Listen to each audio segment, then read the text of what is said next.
Dominant teams in the league over the last 2 years, and the Clark will control the tip. Here's Clark already working off ball, gets the pass from Hull. Engstler will defend her, the slip to Boston, the finish at the cup. Double figures.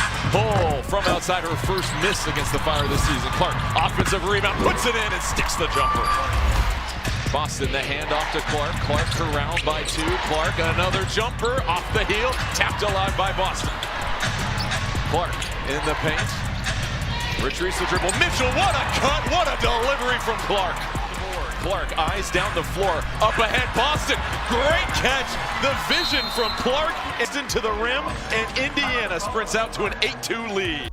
Tell me I'm lying, bro. Tell me this is clickbait. People like to say John the clickbaiter. Tell me I'm lying that it ain't no conspiracy. You can't tell me on God's green earth that there is no conspiracy against Caitlin Clark. Caitlin Clark made WNBA history, and somehow that was not the biggest story of the night, because by the time the Indiana Fever walked off the floor after a brutal 90-88 loss to the Golden State Valkyries, nobody was talking like this was just another close game. They were talking about the refs. Gotta be getting to Caitlin. But what's more importantly is these damn WNBA referees doing what they do. Altering the damn game. I mean, flopping is all over the place. They were talking about missed calls. They were talking about Aaliyah Boston sitting at the post-game press conference, clearly furious, saying the Valkyries sold the contact and the refs bought it. So the Indiana Fever were victims of the dark arts today. They were victims of the dark arts, or yesterday, by the Golden State Valkyries. And it is a frustrating one, but it sometimes works. It sometimes works. And obviously Aaliyah Boston was not happy. In her post-game press conference, she basically as much as said, yeah, well, they tricked the refs. Fair play to them, they tricked the refs. Which that is the case. And they were talking about Caitlin Clark taking contact all night, getting elbowed in the face late, and still watching the whistle disappear when Indiana needed it most. This right here is another video reaction of the Indiana Fever defense. Somebody said, my hat's off to you, Stephanie White. It takes an utter genius to coach this bad, no talents, no timeouts left. The end of the fourth quarter, didn't get teed up, protests, shady refs, nothing. Let's watch. Clark to Aaliyah Boston. And then Monique Billings, I haven't seen her do one thing all season. What a letdown. Traveled. And then Caitlin Clark gets the offensive rebound, put back, splashes a jumper. Finds Kelsey Mitchell. We're doing great. Fast break offense, Caitlin Clark to Aaliyah Boston. I'm loving it, 8-2. Then they call 6 fouls in a row. Monique Billings, there was one. Look at this, she touches the ball for 1 second. Where's the foul? And then Caitlin Clark, if anything, she got elbowed. There's Caitlin Clark's first foul. Somebody tell me where's the foul. There was 2. Watch this. Hines Allen, hands straight up. There's 3 in a row. Raven Johnson, there's 4 fouls consecutively. And then watch Hines Allen. Now, you guys remember when I first started Alive? Those of you guys who's been watching Alive since the beginning. This was supposed to be Caitlin Clark's record night. Instead, it turned into one of the most controversial Fever losses of the season. And when you watch how this game ended, it is not hard to understand why Fever fans are saying the same thing. The refs stole this one. Because Clark still made history, she became the fastest player in WNBA history to reach 500 career assists. Tonight, we gonna talk about it, man, in an iconic fashion. She ended up making her 500 assists to Sophie Cunningham, but the referees is still in the show. Just ultimately still in the show. Whatever it was today is shit on Caitlin Clark day. I don't know. That's what I'm feeling like. But overall, team stats is horrible. Shout out to Raven Johnson. She showed up. Kelsey Mitchell don't never pass the damn ball. I mean, they was beating her ball out of the damn arena. Every time she got the ball, they just knew she was finna shoot the ball. Like, why? They know you finna shoot it. Pass the damn ball, Kelsey. I mean, my goodness. 24 fouls called on the fucking Fever tonight. Excuse my language, bro. 19 calls were now 20 on Golden State. I'm furious right now, bro, because that's how bad this game has been. Stephanie White, put Caitlin on the ball. Stephanie White, put Caitlin off the ball. Like, damn, Stephanie, make up your mind. Did Caitlin Clark set majority of the damn third quarter? This was just buffoonery. Just buffoonery, bro. That is not a normal milestone. That is superstar territory. That is league-changing territory. That is the kind of record that should have been the headline everywhere. But the game around that moment was a mess. Golden State did not just guard Clark. They chased her, bumped her, crowded her, grabbed at her, and made every single catch feel like a fight. And to be clear, the Valkyries deserve credit for the defensive pressure. They came in with a plan. They knew Clark could shoot from anywhere. They knew she could break a defense with one pass, so they threw bodies at her all night. But there is a difference between physical defense and getting away with contact because the officials refused to call it both ways. And that is where this game went off the rails. Aaliyah Boston was the first major warning sign. That is what they did. Their goal was, we are going to do all of the dark arts. We're going to shove on every rebound. If you are boxing her out, we're going to push on every rebound. We're going to hand check on every possession. We're going to be extra physical. It was one of these things where they came out in this game and was like, we are going to make the referees have to ref the game. And the referees did not ref the game. And the Fever were soft. I cannot stress it enough. The Fever were soft. But, big but, Aaliyah Boston stays in this game, they might win. Like, Amihar is literally she just flopped. She flopped the entire game. It was the most shameless thing I've ever seen. So Aaliyah gets called for that. And then Amihar, like, Aaliyah doesn't go near her here. Amihar just, like, flops. This is just fighting for post position. Veronica Burton's there laughing. She's there laughing. Like, that's another flop. And this is even the worst of them. Like, Amihar might as well just be known as the fish from now on. That is her nickname. Because this is the most ridiculous one I've ever seen. Boston finished with 13 points and 6 rebounds, but that box score does not tell the real story. She never got to settle into the game because the whistles followed her from the start. Every time Boston tried to establish position, every time she tried to use her size, every time she tried to play through contact, the refs seemed ready to call her for an offensive foul.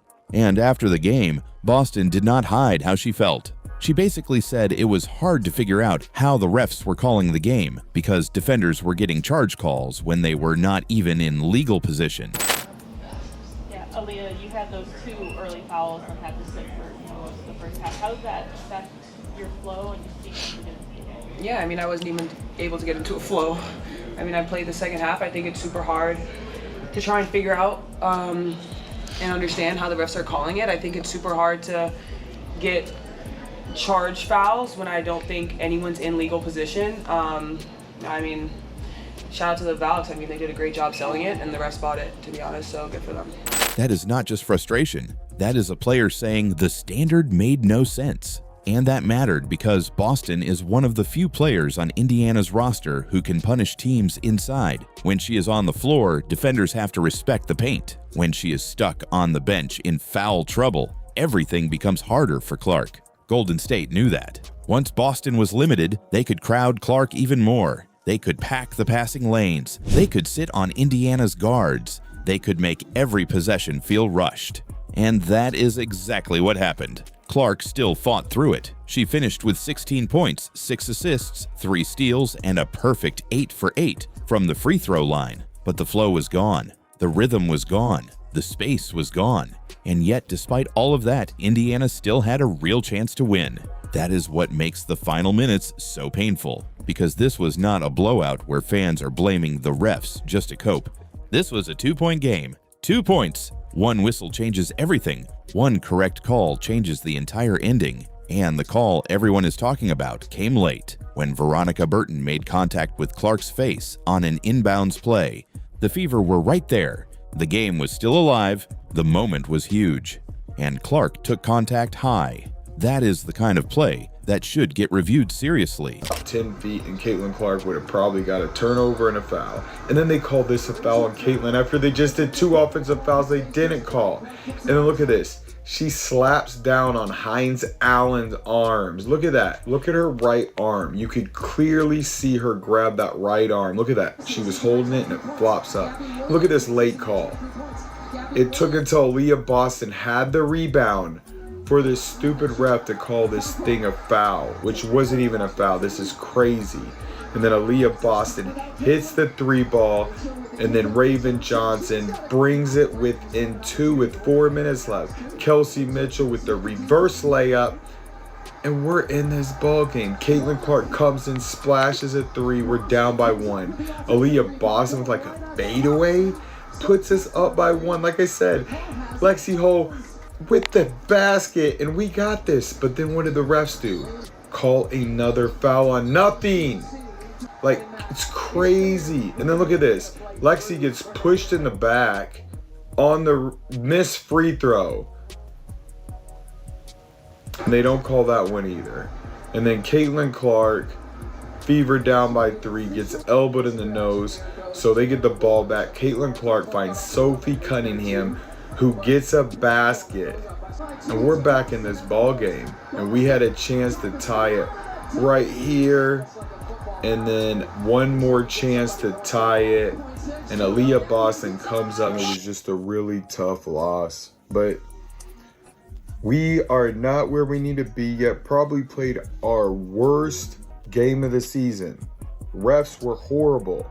And we lost by 2. That is the kind of play where the league's own standard on contact to the head or face should matter. That is the kind of play where Indiana could have ended up with free throws and the ball in a one-possession game.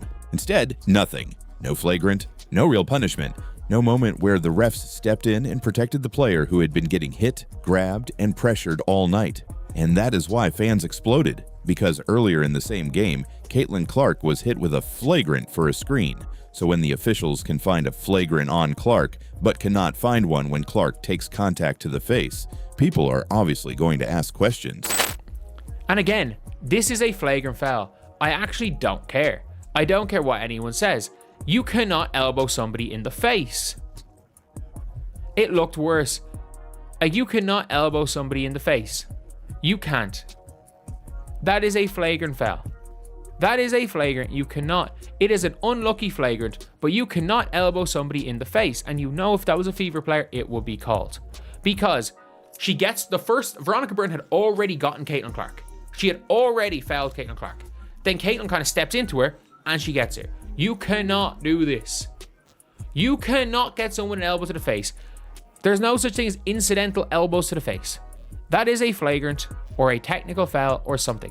That is not just a bad look.